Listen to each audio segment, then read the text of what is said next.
जो पेपर 2 है उसको जरा अपन देख लेते हैं, सॉल्व कर लेते हैं उसको। देखिए, अगर अपन फर्स्ट क्वेश्चन इसकी बात करते हैं, डेटा को स्टोर करने के लिए निम्न में से किस फॉर्मेट का उपयोग किया जाता है? जो डेटा को स्टोर किया जाता है वो बीसीडी फॉर्मेट में किया जाता है, binary coded decimal. Binary coded decimal, binary coded decimal को यूज में लिया जाता है। इसके बाद नेक्स्ट अगर अपन बात करते हैं, which of the following memory of computer is used to speed up the computer processing? Computer की प्रोसेसिंग को गति देने के लिए कंप्यूटर में निम्न में से कौन सी मेमोरी को यूज में लेते हैं? हम सबको पता है ये कैश मेमोरी होती है। Cache memory locality of reference के कंसेप्ट पे काम करती है। कंप्यूटर एड्रेस बस है, कंप्यूटर एड्रेस बस किस टाइप की होती है? यूनिडायरेक्शनल होती है, बाई डायरेक्शनल नहीं होती। देन अगर अपन बात करें वर्चुअल मेमोरी किस टाइप की है? वर्चुअल मेमोरी कहां स्टोर होती है? बेसिकली वर्चुअल मेमोरी है क्या, समझना ये है। Virtual memory is not the memory, this is arrangement of memory. ठीक है, एक दो बच्चों का व्हाट्सएप पे भी इस संबंध में डिस्कस मेरा हुआ था। So this is basically arrangement of memory, this is not actually the memory. और वो जो अरेंजमेंट है वो हम कहां रखते हैं? वो स्टैटिक रैम के अंदर रहता है। ठीक है, देन अगर अपन बात, नेक्स्ट जो क्वेश्चन है, अभी जैसे अपन बात कर रहे थे, कैश मेमोरी किस प्रिंसिपल पे काम करती है? लोकेलिटी ऑफ रेफरेंसेज के प्रिंसिपल पर। इसके बाद in the layered hierarchy the data packet moves from the upper to lower, the headers are. Layered hierarchy में जो डेटा पैकेट ऊपर से नीचे जाता है तो हेडर ऐड होते हैं या रिमूव होते हैं या क्या होता है? देखिए, जैसा आप पढ़ते हैं कि हमारे पास uppermost layer application layer, फिर आपके पास presentation layer, session layer, network transport layer, network layer,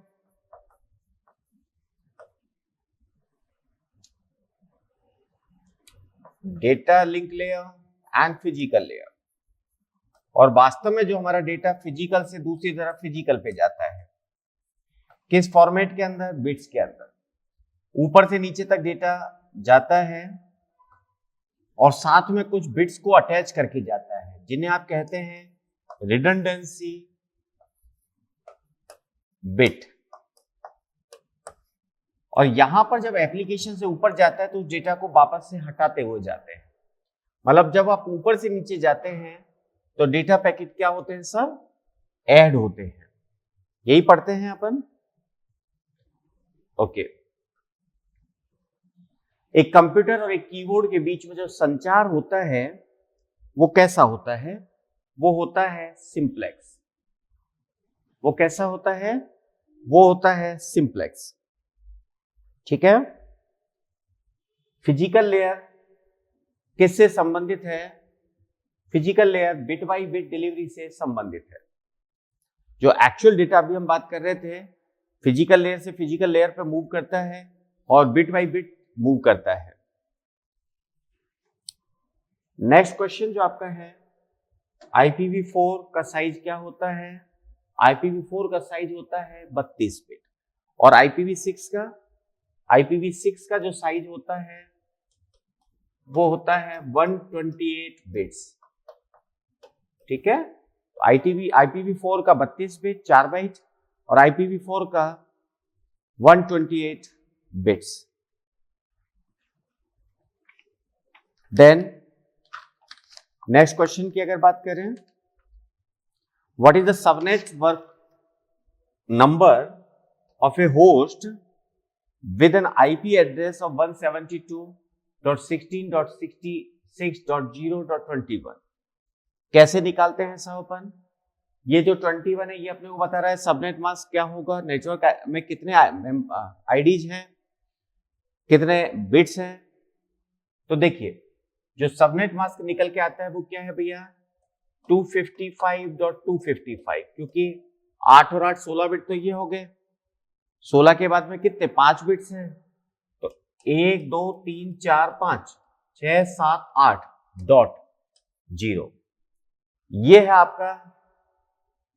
ये डेफिनेटली आगे अपना क्या होगा, बाकी सारे बिट 0 हैं,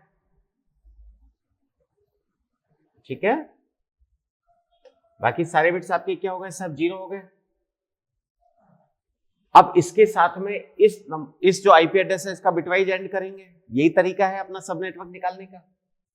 तो 172.16.66 को बाइनरी में कन्वर्ट कीजिए, 0 1 2 3 4 1 0 डॉट 0 0 0 0, है ना।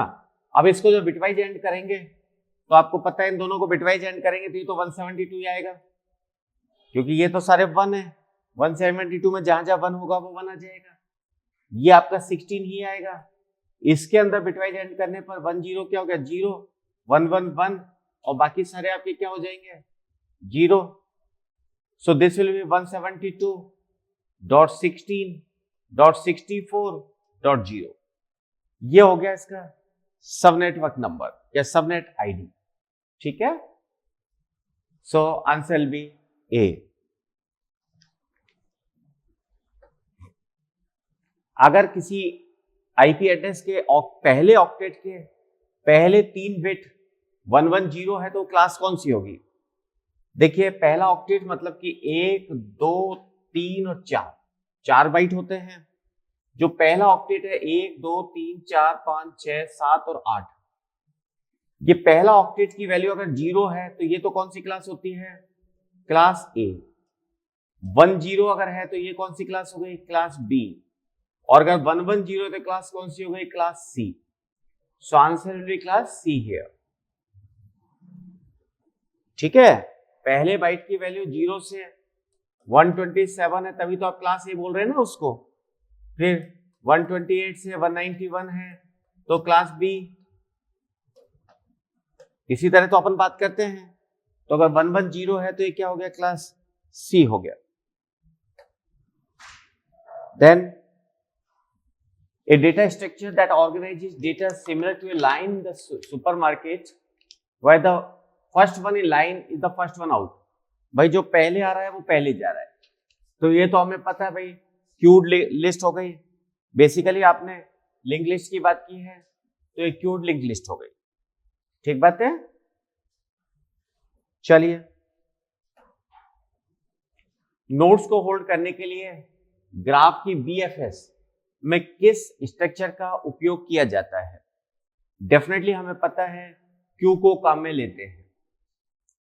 कैसे होता है, जैसे आपके पास है ए, फिर आप क्या करते हैं सब बी सी, सपोज ये आपका किसी ग्राफ की आप बात कर रहे हैं, डी ई से एफ जी, हो सकता है आगे भी आप चल रहे हैं, तो आप क्या करते हैं सब इस नोड को विजिट करते हैं और इसको अपनी क्यू के अंदर रख लेते हैं।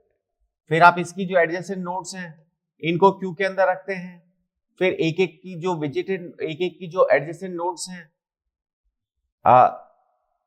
नेक्स्ट जो नोड्स हैं डिसेंडेंट जो नोड्स हैं उनको आप क्यू के अंदर रखते हैं। ऐसे ही तो आप करते हैं ना।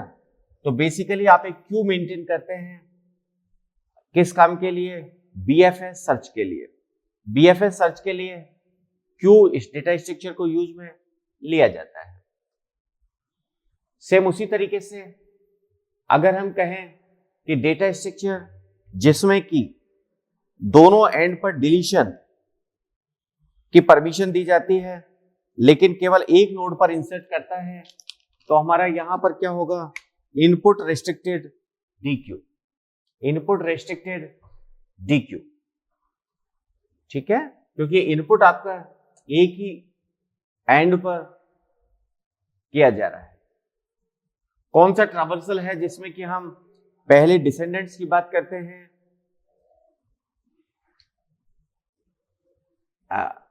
ठीक है, तो वो आपके पास कौन सा है, DFS। भाई आप डेप्थ में जाते जाएंगे, एक नोड को आपने पकड़ा, उसके जितने भी आपके नेक्स्ट नोड्स हैं उनके ऊपर आप मूव करते जाते हैं। क्वेश्चन नंबर 16 जो आपका है, आपने कहा 3 ऑप्शंस यहां पर है। Network is a graph that has weights और cost associated with it. Network एक ऐसा ग्राफ है जिसके साथ वेट और कॉस्ट एसोसिएटेड होती है, पहली बात। दूसरा हम कह रहे हैं एक अनडायरेक्ट ग्राफ जिसमें कोई साइकिल नहीं होता, फॉरेस्ट कहलाता है। यदि एवरी पेयर ऑफ वर्टेक्सेस के बीच में एजेस ना हो तो ग्राफ कंप्लीट कहलाता है। भाई 3 के अलावा बाकी सब सही है, ठीक है, तो true true false, so answer will be here, ठीक है। क्वेश्चन नंबर 17 हम कह रहे हैं अगर आपके पास n एलिमेंट्स हैं और उनके सीक्वेंशियल सर्च अगर आपको करना है तो आपका जो एवरेज नंबर ऑफ सर्चेज है वो क्या होगा, n+1 डिवाइडेड बाई 2। ये आपका सिंपल फॉर्मूला है, so definitely answer will be here. निम्न में से कौन सा इंटरनल सॉर्ट नहीं है। इंटरनल सॉर्ट क्या होता है, जिसमें सभी एलिमेंट सॉर्टिंग के टाइम पर आपकी प्राइमरी मेमोरी के अंदर रहते हैं। तो इंटरनल सॉर्ट कौन सा नहीं है, मर्ज सॉर्ट के अलावा ये बाकी सारे आपके इंटरनल सॉर्ट हैं। केवल जो मर्ज सॉर्ट है वो यहां पर इंटरनल सॉर्ट नहीं है, ठीक है। क्वेश्चन नंबर 19 जो आपके पास है, एक ग्राफ को कहा जाता है यदि वर्टिसेज के 2 सेट V1 और V2 में विभाजित किया जाता है, जैसे कि V1 के 2 वर्टिसेज और V2 के 2 वर्टिसेज के बीच में कोई एज ना हो। भाई बाईपार्टेट ग्राफ आप इसे कहते हैं कि आपने 2 पार्ट्स में इस तरह डिवाइड कर दिया कि दोनों के जो एजेस हैं उनके बीच में कोई वर्टिस नहीं आ रही है। This is known as bipartite graph. Basically आप क्या कर रहे हैं, ग्राफ को 2 अलग अलग पार्ट्स के अंदर डिवाइड कर रहे हैं, इसे आप बोलते हैं बाईपार्टेट ग्राफ। निम्न में से कौन मल्टीपल इनहेरिटेंस को प्रदर्शित करता है, डेफिनेटली सी। ज्यादातर क्वेश्चन सेल्फ एक्सप्लेनेटरी है, इनमें बहुत ज्यादा डिटेल में जाने की आवश्यकता ही नहीं है, ठीक है। निम्न में से कौन फ्रेंड नहीं हो सकता। भाई देखिए जब आप C++ पढ़ते हैं साफ पता चल रहा है जो अपने सिलेबस में जितनी चीजें हैं उनमें फ्रेंड केवल हमारे पास C++ के अंदर है। तो आपके पास एक फंक्शन फ्रेंड फंक्शन हो सकता है, एक क्लास फ्रेंड क्लास हो सकती है, जो ऑपरेटर ओवरलोडिंग करते हैं वहां पर भी ऑपरेटर फंक्शन को आप फ्रेंड बना सकते हैं, लेकिन ऑब्जेक्ट फ्रेंड नहीं होता है। ऑब्जेक्ट नाम की कोई फ्रेंड हमने नहीं पढ़ा, नहीं सुना। नेक्स्ट क्वेश्चन, जब एक ऑब्जेक्ट रेफरेंस वेरिएबल दूसरे ऑब्जेक्ट रेफरेंस वेरिएबल को असाइन किया जाता है तो क्या क्रिएट होता है, रेफरेंस की कॉपी क्रिएट होती है। एक ऑब्जेक्ट रेफरेंस वेरिएबल है जो कि किसी दूसरे ऑब्जेक्ट रेफरेंस वेरिएबल को असाइन किया है, ठीक है ना। जैसे आपने कहा box B1 equal to new box B2 equal to B1। Basically object reference की जब आप बात कर रहे हैं तो जैसे जावा में भी हो सकता है, या रेफरेंस वेरिएबल आप C++ से बनाया है, ये हो सकता है। तो उस केस में क्या होता है, आपके पास B1 एक ऑब्जेक्ट है, ये आपके B1 के लिए मेमोरी एलोकेट होगी। Now B2 is referring actually to B1। अब आप कह रहे हैं एक ऑब्जेक्ट रेफरेंस वेरिएबल दूसरे ऑब्जेक्ट रेफरेंस वेरिएबल को असाइन किया जाता है, तो जब आप B1 जो रेफरेंस वेरिएबल है ये अगर B2 को असाइन किया जा रहा है तो B2 के लिए नए रेफरेंस वेरिएबल की कॉपी बनती है, ना कि ऑब्जेक्ट की। हो सकता है मैं एक और ऑब्जेक्ट रेफरेंस वेरिएबल बना देता B2, तो भी ये होता B3, इसी को रेफर कर रहा हूं। ये कंसेप्ट तो है जावा वाला। अगर मैं C++ की बात करूं तो आपने कहा कोई A वेरिएबल है, B $b equal to A। Sorry ये शायद इसको आप ज्यादा बेटर है, मैं सिंपल इंटीजर टर्म में अगर लेके चलूं, यहां पर B क्या बन रहा है, ऑब्जेक्ट इस A का रेफरेंस वेरिएबल बन रहा है, ठीक है। तो ऐसे केसेस में आप केवल क्या करते हैं, रेफरेंस क्रिएट होता है, ना कि ऑब्जेक्ट, ठीक है। क्वेश्चन नंबर 23 जो आपका है, अगर अपन देखें इसको, हमने कहा क्लास टेस्ट आपके पास है, टेस्ट का एक कंस्ट्रक्टर है, मेन के अंदर हमने मेमोरी एलोकेट किया, ऑब्जेक्ट नहीं बनाया, ध्यान रखिएगा। एम अलोक से हमने केवल कुछ बाइट्स को एलोकेट किया है। यहां पर अगर मैं न्यू से मेमोरी एलोकेट करता, सी प्लस प्लस का क्वेश्चन है, मैंने एम अलोक फंक्शन को कॉल किया, एम अलोक फंक्शन केवल बाइट्स रिटर्न करता है। अगर ये ऑब्जेक्ट रिटर्न कर देता, अगर ये ऑब्जेक्ट क्रिएट करता तो कंस्ट्रक्टर कॉल होता, लेकिन यहां पर केवल कुछ बाइट्स एलोकेट हुई है, कंस्ट्रक्टर कॉल नहीं हुआ है। अगर अपन देखें तो यहां पर आउटपुट क्या होगा, सब एम्प्टी रहेगा, कोई आउटपुट नहीं आएगा, ठीक है। देन नेक्स्ट क्वेश्चन जो आपका है, देखिएगा, जैसे आपने कहा पॉइंट एक क्लास है, इसमें इंटेक्स नाम का वेरिएबल है। पॉइंट क्लास के अंदर मैंने एक कंस्ट्रक्टर ले लिया जो कि एक्स के अंदर इंस्टेंस वेरिएबल एक्स के अंदर एक्स असाइन कर रहा है। जब लोकल वेरिएबल और इंस्टेंस वेरिएबल का नाम सेम होता है तो इंस्टेंस वेरिएबल को रेफर करने के लिए दिस कीवर्ड काम में लिया जाता है। यहां पर ये पॉइंट अगर मैं देखूं P2 इक्वल टू P1, ये क्या करेगा, ये आपकी कॉपी कंस्ट्रक्टर को कॉल करेगा। और कॉपी कंस्ट्रक्टर का जो सिंटैक्स होता है, अगर मैं इस पॉइंट को ही लेके चलूं तो भैया पॉइंट के अंदर मुझे यहां पर पॉइंट का रेफरेंस वेरिएबल बनाना पड़ेगा। आप इसको कांस्टेंट बना रहे हैं या नहीं बना रहे हैं वो अलग चीज है, जो आपने कॉन्स्ट कीवर्ड काम में लिया है वो एक अलग इश्यू है, ठीक है, लेकिन रेफरेंस वेरिएबल आपको बनाना पड़ेगा। अदरवाइज क्या होगा, जब ये P1 वापस से इस P के अंदर असाइन हो रहा तो फिर यही कंस्ट्रक्टर कॉल हो जाएगा, है ना, ये रिकर्सिवली कॉल होगा, तो ये फाइनली आपको एरर की तरफ मूव करवाएगा। ये इसमें दिक्कत है। इसलिए जब भी हम कॉपी कंस्ट्रक्टर बनाते हैं उस केस में आपका रेफरेंस पास होता है ना कि ऑब्जेक्ट, रेफरेंस पास होता है ना कि ऑब्जेक्ट, ठीक है। We must use initializer list in a constructor. होती क्या है इनिशियलाइजर लिस्ट, जैसे आपने कहा कोई क्लास है, क्लास बी है जो कि ए क्लास को इनहेरिट कर रही है। बी क्लास के कंस्ट्रक्टर में सपोज मैं कुछ वैल्यूज इनिशियलाइज करता हूं और इनमें से कुछ वैल्यूज हो सकता है मुझे ए क्लास में मूव करवानी हो, तो मैं यहां पर से ए पास करना है, इस तरह से काम करता हूं, ये इनिशियलाइजर लिस्ट कहलाती है, इसको इनिशियलाइजर लिस्ट कहते हैं, ठीक है।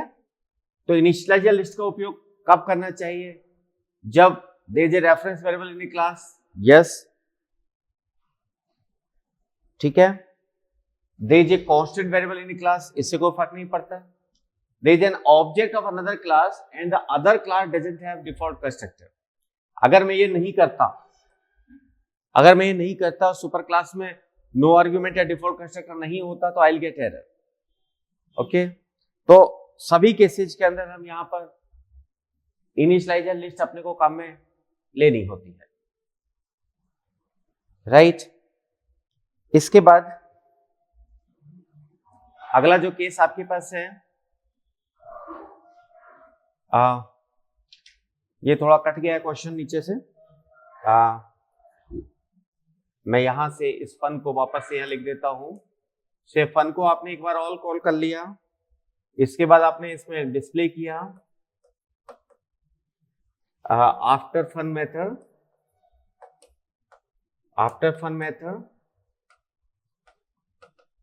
ठीक है, और रिटर्न जीरो। देखिए सर, सिंपल एक टेस्ट क्लास है, इसमें आपका पब्लिक सेक्शन में आपने कंस्ट्रक्टर डिक्लेयर कर दिया, कंस्ट्रक्टर के अंदर आपने डिस्प्ले करवा दिया कंस्ट्रक्टर कॉल्ड, फन के अंदर आपने एक ऑब्जेक्ट बना दिया टेस्ट का, ये स्टैटिक ऑब्जेक्ट है, ये ध्यान रखना, ये इंपॉर्टेंट है।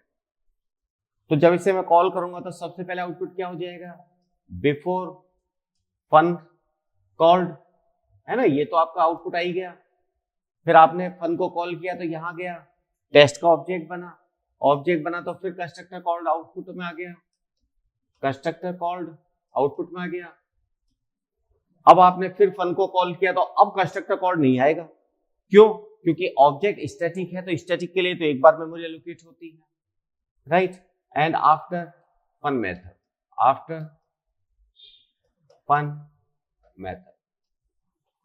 ठीक है सर, देखिएगा क्या आ रहा है, before fun called, constructor called and after fun method. Answer क्या हो गया आपका, सी। देन अगले पे आ जाइए, देखिए सर नेक्स्ट क्वेश्चन जो आपका है, आपने यहां पर टेस्ट के अंदर एक प्राइवेट वेरिएबल एक्स ले लिया, टेस्ट के कंस्ट्रक्टर में आपने जस्ट एक कॉल रख दिया है, कुछ लाइंस कटी हुई हैं, ये आपका ये कंस्ट्रक्टर तो यही कंप्लीट हो गया। इसके बाद में अगर आगे चलें, मेन के अंदर अपन ने क्या किया है, मेन के अंदर हमने क्या किया जरा देखते हैं। टेस्ट का ऑब्जेक्ट बनाया, टी जिसमें 20 पास कर दिया, टी के अंदर आपने 30 असाइन कर दिया और आपने कहा रिटर्न 0। यही बात है ना सब। देखिए सब क्या होगा, जो आपने ऑब्जेक्ट बनाया, कंस्ट्रक्टर कॉल हुआ ये वाला, या आउटपुट में आपको क्या देगा,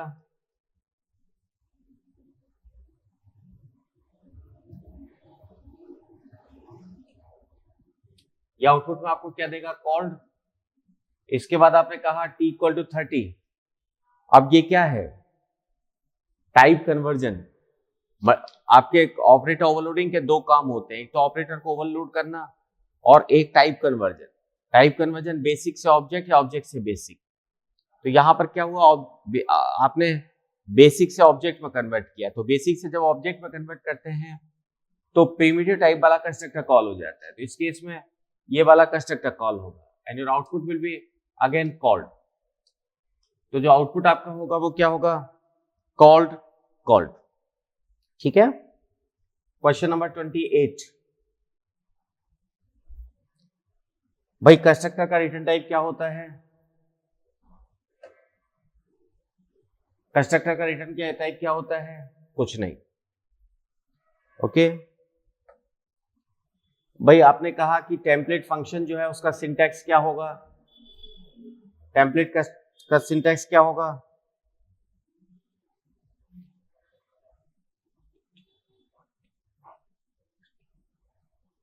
यहां पर आपको फंक्शन का नाम और लिखना है, रेस्ट जो आपका सिंटैक्स निकल के आ रहा है दिस इज ए। ठीक है,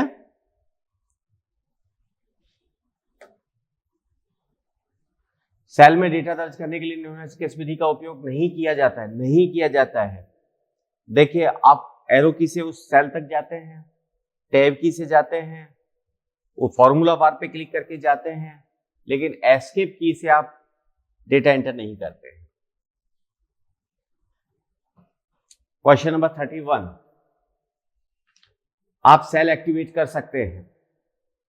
सेल को कैसे एक्टिवेट करेंगे, टैब की से, clicking the cell, pressing the arrow key, सभी तरीके हैं। To view the cell comment, cell के कमेंट को देखने के लिए अपन क्या करें, हम अपने कर्सर को जैसे ही सेल के ऊपर लेके जाएंगे, we will get the comment. इसके बाद आप आ जाइए नेक्स्ट क्वेश्चन पे।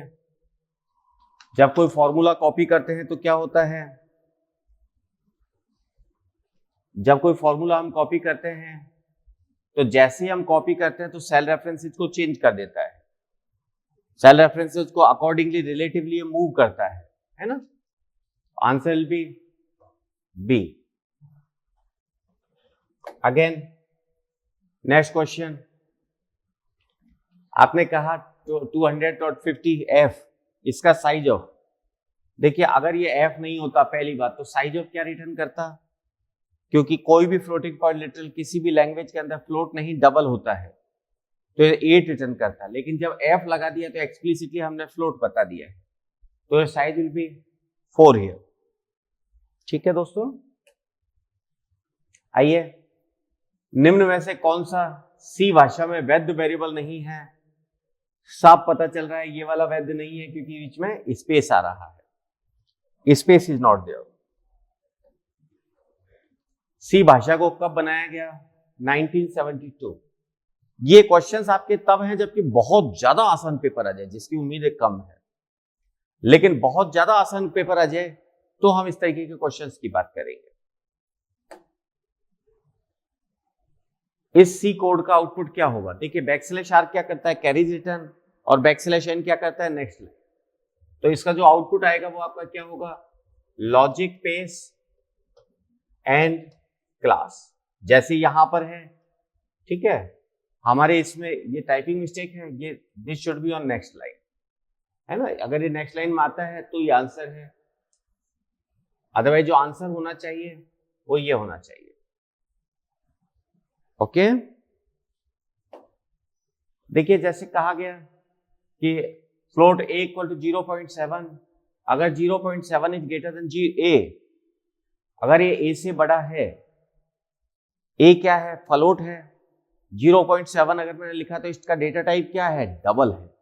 डबल है तो डबल प्रिसीजन की बात की जाती है, और डबल प्रिसीजन की बात की जाती है तो एक एंड पर जाकर प्रिसीजन में उसकी वैल्यू चेंज हो सकती है, इसलिए हमेशा उसकी वैल्यू ज्यादा होगी in comparison to float variable. और यहां पर आपने a के अंदर असाइन किया है फ्लोट में, तो ये फ्लोट में कन्वर्ट हो गया, इसलिए 0.7 will always be greater than a, है ना। तो यहां पर जो आउटपुट आएगा वो ये वाला प्रिंटफ कॉल होगा, हाय।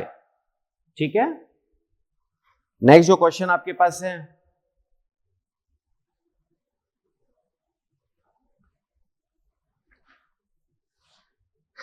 नेक्स्ट जो क्वेश्चन आपके पास है, ओके, नेक्स्ट जो क्वेश्चन आपके पास है, x और y दो वेरिएबल्स आपके पास हैं। आपने कहा if not of x not of y, x integer है तो नॉट ऑफ x क्या हो गया, 0, 0 को नेट क्या हो गया, 1, एंड x, तो ये तो 1 हो गया, और x, ये कौन सा एंड है, ये बिटवाइज एंड है, तो 1 and 1, result will be 1. Sir, output will be result of this printf statement, which is actually x equal to 10. किसी नंबर के किसी विशेष बिट को ऑफ करने के लिए उपयुक्त बिटवाइज ऑपरेटर कौन सा है, डेफिनेटली एंड। हम क्या करेंगे, उसको 0 के साथ एंड करवा देंगे अगर ऑफ करना है तो, ठीक है। और करने के लिए इसी तरह, अगर आपको ऑन करना है तो और करवा देंगे 1 से। नेक्स्ट आप कहते हैं, देखिए साहब ये question, d equal to B plus C equal to A, precedence के हिसाब से पहले b प्लस सी होगा, तो b प्लस सी क्या हो गया, 10, तो क्या हो गया, d equal to 10 equal to 10, ये क्या रिटर्न करेगा, ट्रू, तो d की वैल्यू क्या हो गई, 1, तो जब मैं डिस्प्ले करूंगा आउटपुट विल बी 1। क्लियर है पॉइंट सर? प्रोसेस पाई से रिसोर्स आर तक की जो एज होती है वो हमें पता है, उसे क्या कहते हैं अपन, रिक्वेस्ट एज कहते हैं, right, this is known as request as.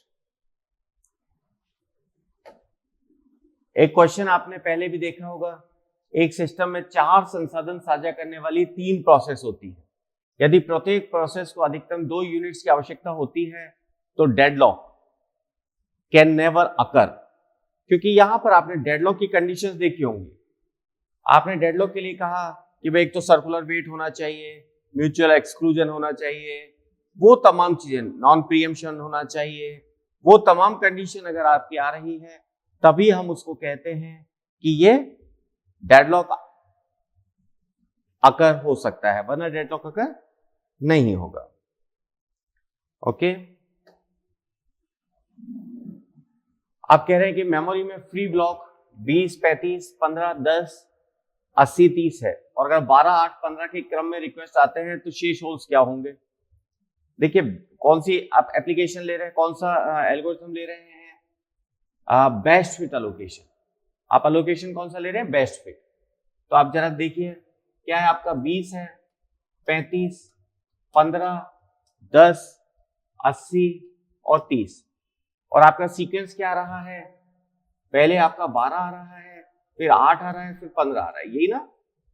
तो बेस्ट फिट का मतलब क्या हो गया, या तो एग्जैक्ट साइज का होल मिले या उससे जस्ट बड़ा मिले। तो अगर हम 12 की बात करें तो 12 सबसे पहले कहां फिट होगा अपना, 12 तो है नहीं, इससे जस्ट बड़ा कौन सा है, 15 है, तो 12 के बाद में अपने को क्या मिलेगा, 20, 35, इस 15 में से 12 अलोकेट हो गया, ये बच गया 30, 10, 80 और 30। इसके बाद आ गया 8। अब 8 के लिए 8 का तो है नहीं, तो उससे जो जस्ट बड़ा है वो कौन सा है, 10 है, तो 10 में से इसको अलोकेट कर देंगे 35, 10 में से 8 अलोकेट कर गया, बच कितना गया 2, 80 और 30।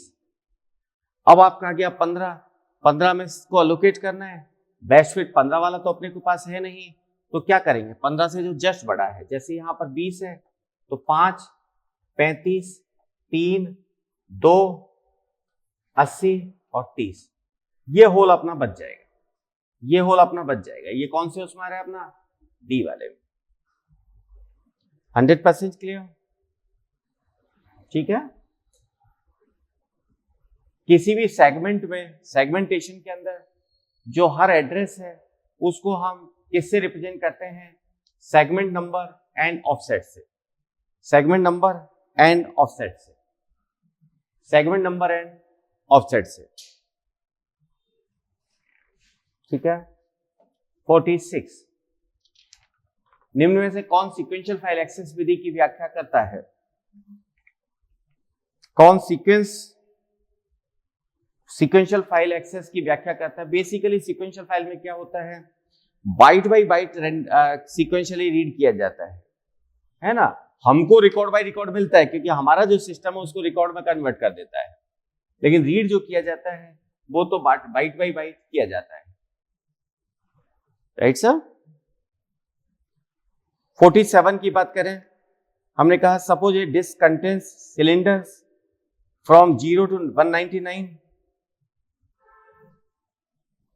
the disk requests are received in the order 88, 31, 144, 58, 12, 44 and 163, right sir. The current head position is at 38 and moving upward. Finding out the total seek time C-scan method से, C-scan मेथड से।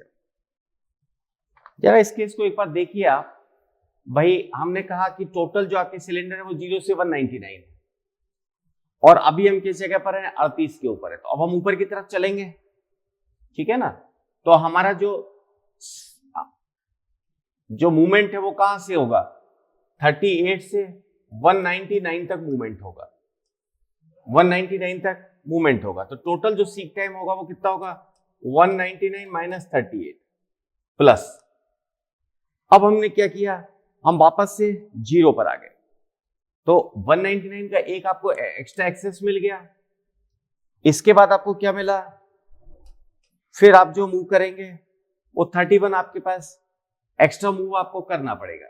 अगर आप इसको पूरे डिटेल में जाके देखते हैं तो टोटल जो आपका आउटपुट यहां पर आ रहा है, this is actually 391, 391 will be the output, ठीक है ना। तो सीक टाइम की जो अपन पता लगा रहे हैं उसमें हम चूंकि हम क्या कर रहे हैं, एक पर्टिकुलर पोजीशन से हमें आगे बढ़ना है, 38 से हमें 199 की तरफ बढ़ना है, ठीक है। तो 199 माइनस 38 प्लस 199 और नेक्स्ट जो आपका मूव आ रहा है वो है आपका 31, ओके। इसके बाद स्वैपिंग शेड्यूलर के रूप में किसे आप जानते हैं, मिड टर्म शेड्यूलर को, मिड टर्म शेड्यूलर को। जैसे आपका शॉर्ट टर्म जो शेड्यूलर है, शॉर्ट टर्म जो शेड्यूलर है वो तो आपका क्या हो गया सब, सीपीयू शेड्यूलर हो गया। जो लॉन्ग टर्म शेड्यूलर है, लॉन्ग टर्म जो शेड्यूलर है वो आपका क्या हो गया, जॉब शेड्यूलर हो गया। और मिड टर्म शेड्यूलर आपका होता है swapping scheduler. Hope this is clear. Question number 50, question number 50 की अगर अपन बात करें, 49, क्वेश्चन नंबर 49 की अगर अपन बात करते हैं, यहां पर अगर गैंट चार्ट की बात करें, गैंट चार्ट आपका क्या निकल के आएगा, देखिए पहले आपके पास सबसे पहले P4 प्रोसेस आ रहा है, P1 प्रोसेस आ रहा है, P5, then P2, then P5, then P1 and then P3. सबसे पहले जो अराइवल टाइम है 0 वो P4 का है, तो यहां से अपन ने काम चालू किया, ठीक है। तो P4 के लिए हमारा जो वेटिंग टाइम है वो क्या हो गया, 0 हो गया। लेकिन P4 को हमने कितना काम दिया, 3 दिया। उसके बाद हम P1 की तरफ आ गए, क्योंकि अराइवल टाइम आपका यहाँ पर 2 आ गया, पहले फिर P1 एग्जीक्यूट होगा, ओके। तो इस तरीके से अगर अपन इसका एवरेज निकालते हैं, that will be 23 divided by 5, 4.6। क्योंकि P1 के लिए आप देख रहे हैं, P4 के लिए आप देख रहे हैं, P4 के लिए जो वेटिंग टाइम आ रहा है वो आ रहा है 0। P1 के लिए जो वेटिंग टाइम आ रहा है 3 - 2 + 10 - 4, ठीक है, विच इज एक्चुअली 7। P5 के लिए जो वेटिंग टाइम आ रहा है 4 - 4 और 7 - 5, विच इज एक्चुअली 2। इसी तरीके से P2 के लिए जो वेटिंग टाइम आ रहा है 5 - 5, विच इज 0। एंड P3 के लिए जो आपका टाइम आ रहा है 15 - 1 = 14। 15 - 1 = 14, ठीक है सर। टोटल अपन ने निकाला, तो यहां पर अपन देख रहे हैं 7 और 2 9 और 14 23, 23 divided by 5, which is actually 4.6। ये अब जो आपका क्वेश्चन आ गया, ये आपका क्वेश्चन आ गया पाइथन का। बेसिकली जो लिस्ट में स्लाइसिंग ऑपरेशन है, लिस्ट के एक पार्ट को निकालने के लिए हमारे पास ये तीनों ही सिंटैक्स आप काम में लेते हैं, तीनों ही सिंटैक्स यहां पर आप काम में लेते हैं स्लाइसिंग ऑपरेशन के लिए। तो पाइथन का जो स्लाइसिंग ऑपरेशन है, आप एक इंडेक्स बता सकते हैं, इंडेक्स से आगे के एलिमेंट बता सकते हैं, नेगेटिव इंडेक्स आप स्पेसिफाई कर सकते हैं। बेसिकली लिस्ट मल्टीप्लाइड बाय 2 मतलब कि एक पर्टिकुलर लिस्ट को आप एक से ज्यादा बार डिस्प्ले करना चाहते हैं, तो जो आउटपुट आपका होगा दैट विल बी सी, क्योंकि आपकी जो लिस्ट है वो आपकी है 1 3 2। निम्न में से कौन सा एआई का एक कंपोनेंट है? एआई में हमें पता है learning is the integrated component of artificial intelligence. बिना लर्निंग के कोई आर्टिफिशियल इंटेलिजेंस आपका सॉफ्टवेयर नहीं हो सकता, वहां पर लगातार आपकी लर्निंग बहुत जरूरी है। इसके बाद आपके पास है डिफरेंट टाइप ऑफ टोकन्स क्या होंगे, प्लेटफॉर्म, प्राइवेसी एंड करेंसी, ठीक है, या मशीन लर्निंग के अंदर पढ़ते हैं जाकर। माइनर क्या है, ब्लॉकचेन के अंदर हमने पढ़ा है। माइनर क्या होता है, कंप्यूटर्स होते हैं जो कि वैलिडेट करते हैं और प्रोसेस करते हैं ब्लॉकचेन ट्रांजैक्शंस को, ठीक है। फिर आपके पास आता है अनसुपरवाइज्ड लर्निंग में क्या होता है, क्या शामिल नहीं है। वही फिनोलॉजिकल होता है, सिंटैक्टिकल होता है, लॉजिकल होता है, एम्पिरिकल नहीं होता। किधर, I think I am talking on next question, okay. ऊपर अनसुपरवाइज्ड लर्निंग में specific output values are not given. Output क्या आना है, क्योंकि दैट इज नॉट सुपरवाइज्ड, ठीक है। तो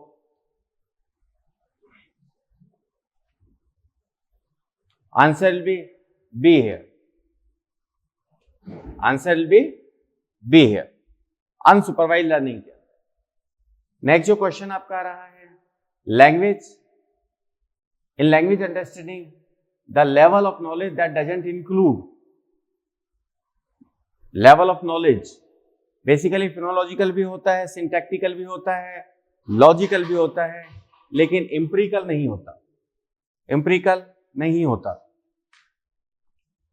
ठीक है। 57 इटैलिक के लिए हमें पता है कंट्रोल आई अपन काम में लेते हैं।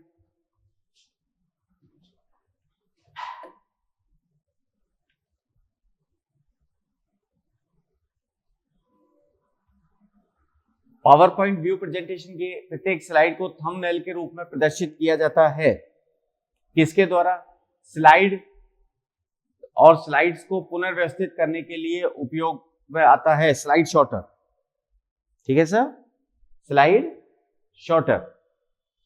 ये कुछ क्वेश्चंस ऐसे हैं जिनमें कोई कैलकुलेशन की जरूरत नहीं है।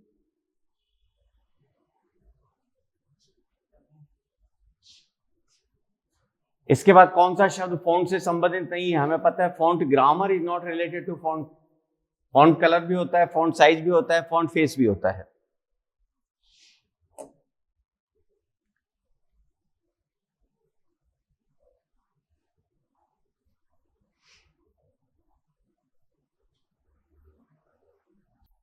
Question number 16। ओके, तो क्वेश्चन नंबर 16 में अपने पास है कि वर्ड 2003 में जो प्रीसेट मार्जिन है वो क्या है।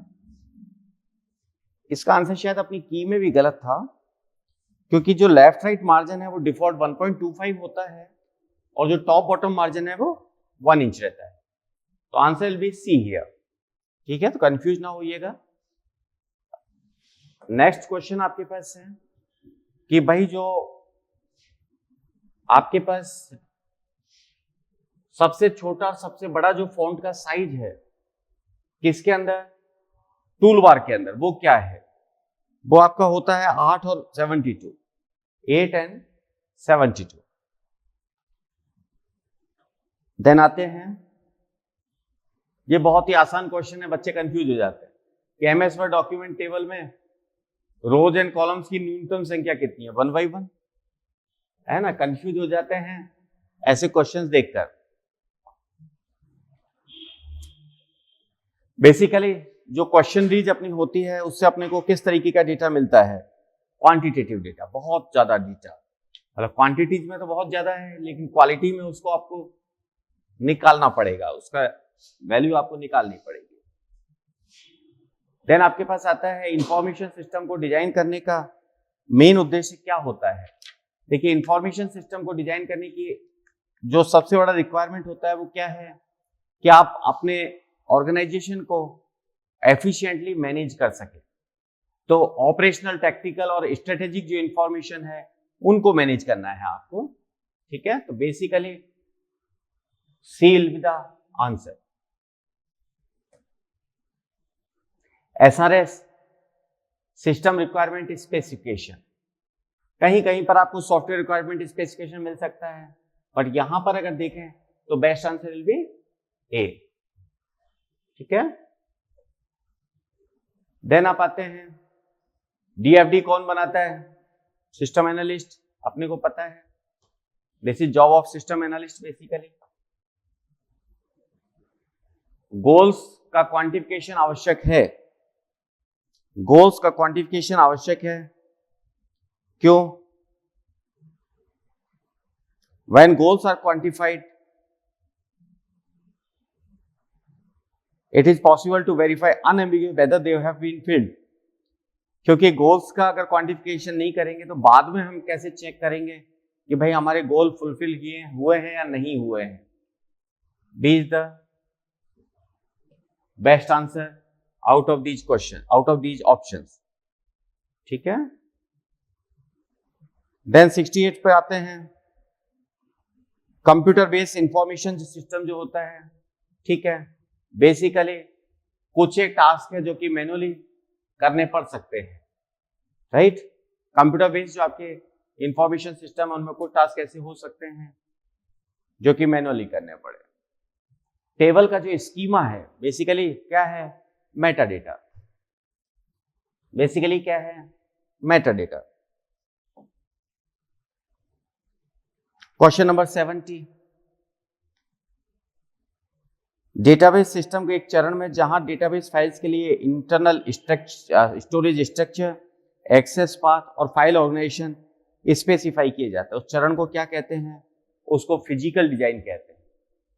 3 लेयर्स हैं, physical design, logical design, physical layer, logical layer and view layer, है ना। जहां पर आप बिल्कुल ये बात करते हैं कैसे स्टोर करना है, वो आपका क्या है? फिजिकल डिजाइन है, फिजिकल लेयर है।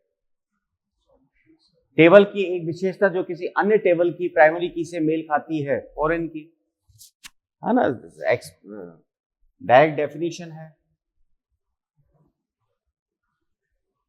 देन आपके पास आता है, एक्चुअली 2-3 इसमें आपको एसक्यूएल क्वेरीज दी गई थी, लेकिन इनमें कुछ गलतियां हैं। क्वेश्चन 72 एंड 73 में कुछ टाइपिंग मिस्टेक है। कंसेप्चुअल मिस्टेक नहीं है, टाइपिंग मिस्टेक है। तो 72 एंड 73 दोनों को मैं अभी छोड़ना चाह रहा हूं, क्योंकि दोनों में ही टाइपिंग मिस्टेक हो गई है। ठीक है, 74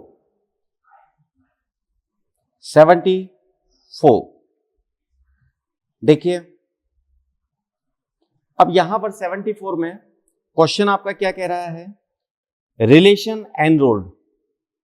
एक टेबल है जिसमें एसआईडी और सीआईडी दो फील्ड है और दोनों मिलकर प्राइमरी की है, और एक रिलेशन पेड है जिसमें एसआईडी और अमाउंट है, जहां पर एसआईडी प्राइमरी की है कि no null value and no foreign key और इंटीग्रिटी कंस्टेंट्स। देखिए साहब, अब क्वेरी देखते हैं। क्वेरी 1 आपकी करिए, select SID from enrolled where SID in select SID from paid. हम सीधा सीधा कह रहे हैं कि बहुत सारी एसआईडी निकाल के देगा जो कि एनरोल में है और पेड में भी है। ये तो क्वेरी 1 का मतलब है। क्वेरी 2 आपका कह रहा है select SID from paid where SID in, मतलब कि पेड में से वो सारी एसआईडी निकाल लें जो कि एनरोल्ड में भी है। ठीक है sir. Select E dot SID from enrolled P where E SID, कि भाई हमें वो एसआईडी चाहिए जो कि दोनों में है, मैच कर रही है। लेकिन ये आपकी क्वेरी प्रॉपर नहीं बन रही है, यहां पर आपकी क्वेरी प्रॉपर बन नहीं रही है। ठीक है ना, दोनों जहां बराबर है वो रिकॉर्ड आपको निकालेगा, उसकी एसआईडी निकाल देगा। पर SID from paid where exist select star from enrolled, कि दोनों के अंदर जो एसआईडी है वो सेम हो। इसमें अगर अपन देखें 2 और 4 पेड की वो एसआईडी जो कि आपकी एनरोल में भी है। ओके, अब आपके ऑप्शंस देखिए। ऑल क्वेरीज रिटर्न आइडेंटिकल रो सेट, नहीं, बिल्कुल गलत। बी में देखिए, क्वेरी 2 और 4 returns identical row sets for all databases, but there exist databases for which query 1 and 2 return different row sets. 1 और 2 तो डिफरेंट रो सेट रिटर्न करेंगे, इसमें कोई डाउट नहीं है, क्योंकि एसआईडी में हो और पेड में हो, ये आपका 1 के अंदर है। लेकिन क्वेरी 2 में अलग है कि पेड के वो सब जो एसआईडी में हो, है ना, दोनों का अलग रिजल्ट निकल के आता है। तो 1 और 2 तो डिफरेंट हो सकते हैं और 2 और 4 सेम हो सकते हैं। ठीक है, ये आपका सही निकल रहा है। स्ट्रिक्टली फ्यूअर रोज, नहीं साहब, कोई क्वेरी 3 में ऐसा कुछ नहीं है। इंटीग्रिटी वायलेशन है नहीं, तो आंसर इस जगह पर जो आपका फिट निकल के आता है that is B. B is the right answer here. Option जो आपके हैं, B is the right answer here. देखिए, लगने को ऐसा लगता है कि ये कोई बहुत कॉम्प्लेक्स क्वेश्चन है, लेकिन ये प्रोबेबल क्वेश्चंस में है। ये आपका कह रहा है डेटाबेस की जो कंटेंट है, सभी एक्टिविटीज को आप रिकॉर्ड जो करते हैं उसे आप क्या कहते हैं, उसे आप ट्रांजैक्शन लॉग कहते हैं। क्वेश्चन 76, ये क्वेश्चन मुझे ऐसा लगता है कि आपके बेसिक के लिए नहीं, सीनियर के लिए एक अच्छा क्वेश्चन हो सकता है। आप कह रहे हैं लॉग ट्रांजैक्शंस, लॉग सीक्वेंस आपके पास है 2 ट्रांजैक्शंस के, इनिशियल बैलेंस 12,000 है। ठीक है, 2,000 को मॉर्गेज पेमेंट में ट्रांसफर कर दिया और फिर 5% इंटरेस्ट दे दिया। ठीक है सर, 7 लॉग रिकॉर्ड हुआ। देखिए, T1 से स्टार्ट किया, T2 में आपने सेकंड में आपने कोई वैल्यू को होल्ड में रख लिया, फिर ये T4 में आपने कमिट किया, T5 में स्टार्ट किया, फिर आपने कुछ वैल्यू की, फिर कमिट कर दिया। इस पे आप उलझिए मत, है ना, पहले क्वेश्चन पूरा देख के आते हैं। अब ये क्या कह रहा है कि क्रैश हो गया रिकॉर्ड 7 से जस्ट पहले, तो भाई जब रिकॉर्ड 7 से पहले क्रैश हो गया तो जहां पर लास्ट कमिट हुआ है वहां तक तो चलेगा ना, मतलब 4 तक तो चलेगा, 4 तक का तो स्टोर हो गया अपना, 4 तक का तो कंफर्म हो गया। अब देखिए, we must redo log record 6 को रीडू करना है, सेट बी टू 10500। चलिए अगला देखते हैं। We must undo log record 6 to set, नहीं, अगला देखते हैं। We need not redo log record 2 and 3 because transaction T1 has committed. Yes, right answer है आपका, क्योंकि इससे पहले का काम आप कर चुके हैं। ठीक है, तो आपका क्या होगा आंसर यहां पर? C will be the answer. Okay, C यहां पर आपका आंसर होगा।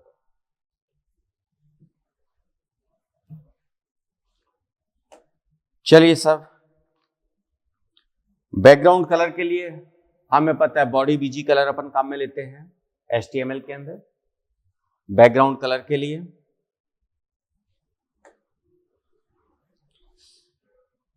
हेडिंग में आपके पास सबसे छोटा आकार हेडिंग कितना होता है? 6, H1 से H6, तो सबसे छोटा कौन सा हो गया? H6। लाइन ब्रेक के लिए क्या काम में लिया जाता है? BR। लाइन ब्रेक के लिए क्या काम में लिया जाता है? BR। वी लिंक काय के लिए होता है? Visited link. आप कहते हो पेपर टफ था, कहां टफ था? केवल 5-7 क्वेश्चंस को छोड़ दें तो बाकी सारे क्वेश्चंस आपके सीधे डेफिनेशन से आ रहे हैं। एक्सप्रेशन 1.4 3 डिवाइडेड बाई 2, रिजल्ट क्या होगा? 1.1। देखिए इंटीजर डिवीजन है, integer division 1 divided by 4 will be 0, 3 divided by 2 will return 1 because 3 is integer, 2 is integer, so result will be integer. और फिर आपने 0.1 को यहां पर जोड़ा है, जब आप 0.1 को यहां पर जोड़ेंगे तो आपका रिजल्ट क्या हो गया? 1.1। ठीक है,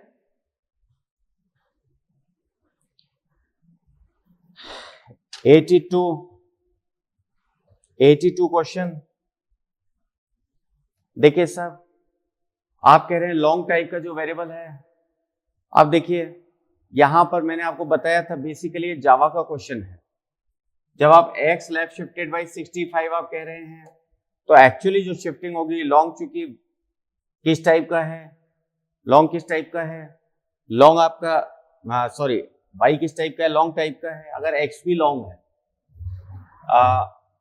x और टाइप लॉन्ग अपने को बता दिया है, एंड वैल्यू इज ऑफ 3, तो ये आपका क्या होगा? मॉडुलस ऑफ 64 से शिफ्ट होगा, मतलब x will be left shifted by 1 only, और लेफ्ट शिफ्टेड को अगर हम 1 से करेंगे 3 को, तो आंसर विल बी 6। कभी भी हमने बात की थी, जब जावा अपन पढ़ते हैं तो हम बात करते हैं कि जब भी अपन शिफ्टिंग करते हैं और शिफ्टिंग 31 से ज्यादा बिट से होती है तो एक्चुअल शिफ्टिंग मॉडुलस ऑफ 32 से होती है।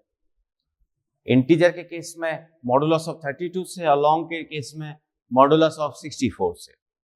ठीक है ना? आइए सर अगला क्वेश्चन देखते हैं। यहां पर थोड़ा सा ये गड़बड़ इन्होंने कर दिया है। इक्वल टू, इसको बेटर है कि मैं खुद इस प्रोग्राम को लिख दूं। यहां पर हम कह रहे हैं class my class public static void main. हमने कहा यहां पर माई क्लास का एक ऑब्जेक्ट अपने बना दिया, माई क्लास का एक ऑब्जेक्ट रेफरेंस ले लिया, माई सब क्लास है कोई, इसका ऑब्जेक्ट रेफरेंस बी ले लिया। ठीक है, हमने यहां पर कहा कि भाई A equal to new my class, B equal to new my subclass, new my subclass, A equal to B, B equal to A equal to new my subclass, B equal to new my class. यहां पर अपन ने कहा ये जो ये है ये तो आपका फर्स्ट लाइन है, ये सेकंड लाइन है, ये थर्ड लाइन है, ये फोर्थ लाइन है, ये फिफ्थ लाइन है और ये सिक्स्थ लाइन है। जो माई सब क्लास है, क्लास माई सब क्लास जो है वो बेसिकली सब क्लास है माई क्लास की। तो सबसे पहली किस लाइन में आपकी एरर आएगी? कंपाइलेशन एरर सबसे पहले किस लाइन में आएगी, ये अपन बात कर रहे हैं। देखिए साहब, ए सुपर क्लास है, बी सब क्लास है, तो ए का ऑब्जेक्ट बन गया, कोई दिक्कत नहीं है। बी का ऑब्जेक्ट बन गया, कोई दिक्कत नहीं है। A equal to B, superclass के रेफरेंस में सब क्लास का ऑब्जेक्ट, हाँ सब हो सकता है। सब क्लास में रेफरेंस में सुपर क्लास का ऑब्जेक्ट नहीं, सब नहीं हो सकता। यहां पर एरर आ जाएगी, मतलब लाइन नंबर 4 के अंदर एरर आएगी। तो आपका जो आंसर है that will be B here. ठीक है। जेवीएम की full form Java virtual machine, बिल्कुल क्लियर क्वेश्चन है। जावा प्रोग्राम को कंपाइल करने के लिए क्या कमांड होगा, जबकि आपकी फाइल का नाम माई प्रोग्राम डॉट जावा है। कंपाइल करने के लिए जावा सी यूटिलिटी आपकी होती है। जावा फाइल का नाम आप स्पेसिफाई करते हैं। What are the pillars of OOPs concept? 4 plus की अपन बात करते हैं। Abstraction, inheritance, encapsulation and polymorphism. A will be the answer. 87 कौन सा नेटवर्क सुरक्षा का उद्देश्य नहीं है? Which one is not an objective of network security? Definitely lock. Access control is there, identification is there, authentication is there. ठीक है ना। Information given as input for encryption is.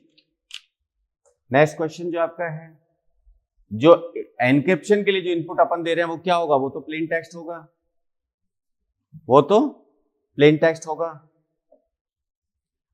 Unicode character encoding system है।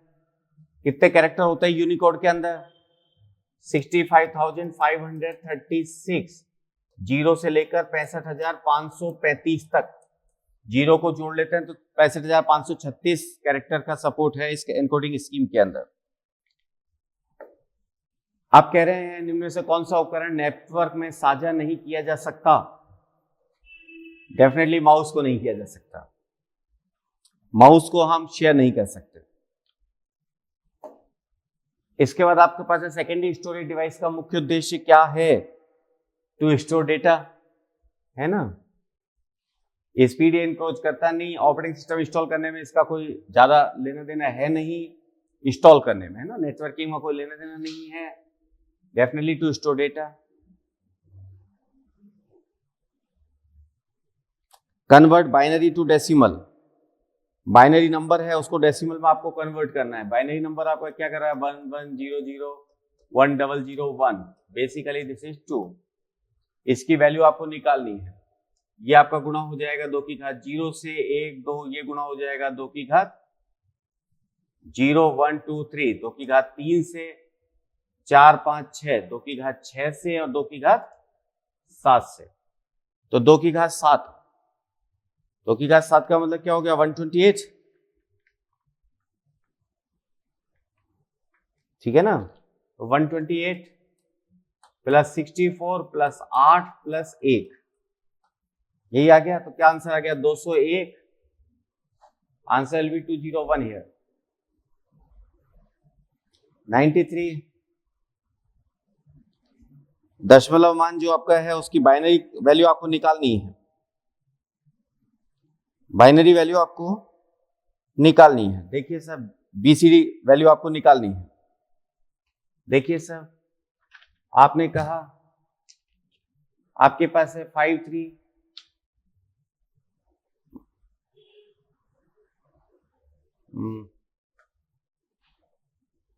Okay 3428। 3428 को convert करना है BCD में, मतलब 4-4 bit के फॉर्मेट में कन्वर्ट करते हैं। 3 का क्या हो जाएगा? 0011, 4 का क्या हो जाएगा भाई 1 0 0, एक 0 तो आ ही जाएगा। 2 का क्या हो जाएगा 1 0, 2 0 यहां आ गए 1 0 0। ठीक है, तो ये आपका क्या आंसर हो गया, सीधा सा आंसर है इसका बी। ठीक है भाइयों बहनों,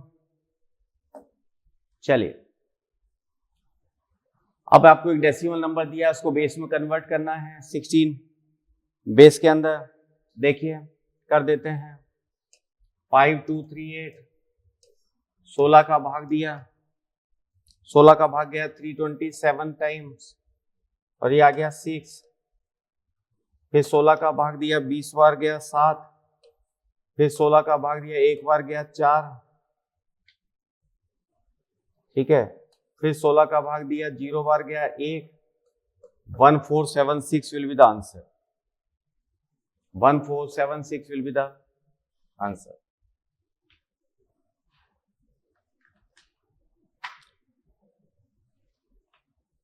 पेरेनियलिज्म जो स्कूल के अंदर अपन बात करते हैं कि भाई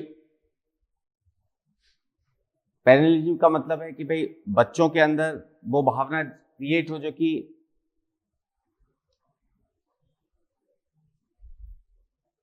एवरलास्टिंग हो। एवरलास्टिंग से मतलब है जिसमें कि आपकी बच्चा हमेशा के लिए अपनी अंडरस्टैंडिंग बनाता है। So answer will be here. Then आपके पास है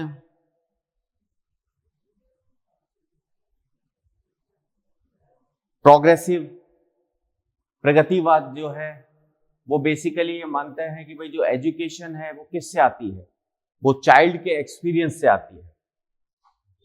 एजुकेशन चाइल्ड के एजुकेशन से आती है, प्रोग्रेसिव ये माना जाता है, प्रोग्रेसिव जो मेथड है। देन आप कहते हैं एक इंसान के पास कितनी इंद्रियां होती है? नहीं 97।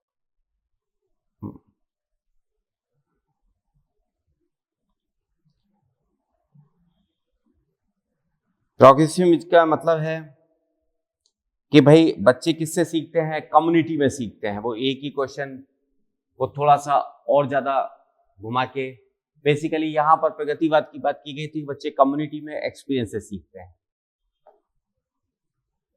एक सामान्य इंसान के पास कितनी इंद्रियां होती हैं? 5 इंद्रियां होती हैं। ठीक है,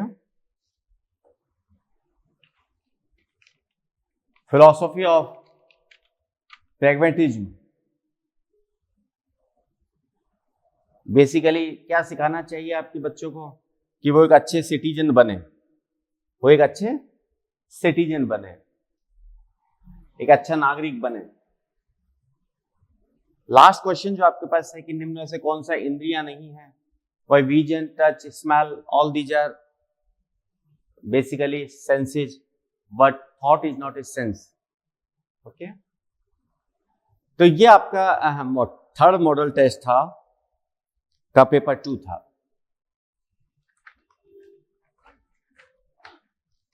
नेक्स्ट मॉडल टेस्ट से मैं ये प्लान कर रहा हूं कि सेम डे जिस दिन अपना टेस्ट होगा उसी दिन अपन ऑनलाइन लाइव सेशन रख लेंगे ताकि ये डिले नहीं होगा और उसी दिन सॉल्व हो जाएगा। ठीक है, तो बाकी जो ऑफलाइन बच्चे दे रहे हैं वो तो वहां पर उपलब्ध होंगे प्रॉब्लम सॉल्विंग में, और जो ऑनलाइन होंगे वो लाइव देख पाएंगे, उनको लाइव का मैं अरेंजमेंट करवा रहा हूं। ठीक है सर, थैंक यू, नमस्कार।